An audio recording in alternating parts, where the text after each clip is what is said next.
Ces médecins de l'hôpital de Cayenne font partie du collectif des praticiens du centre hospitalier André Rosemont.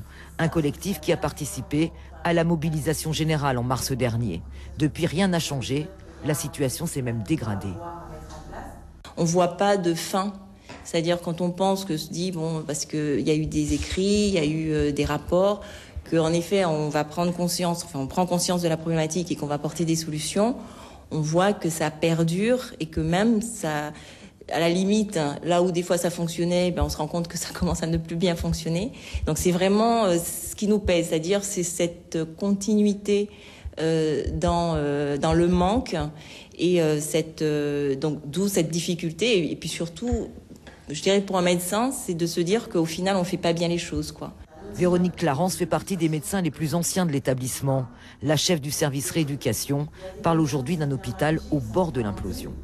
On a vraiment besoin que les choses se mettent maintenant pratiquement en place et qu'on arrête de tergiverser. Et là, peut-être qu'on fera avancer le débat. Aucun service n'est épargné par la crise que traverse l'hôpital. Les urgences, point névralgique du centre hospitalier, accueillent les patients dans des conditions de plus en plus difficiles. Le premier élément, c'est la population de Guyane qui augmente constamment. Et par défaut, on est un des principaux points d'accès aux soins parce que tout simplement c'est là où peuvent venir consulter les patients qui n'ont pas de sécurité sociale. Et on sait que ces patients sont nombreux en Guyane.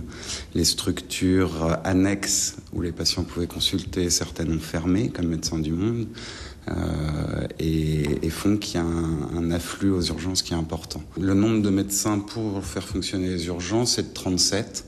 On tourne tout le temps entre 25 et 30. On n'est jamais plus de 30, on n'est jamais moins de 25 en gros.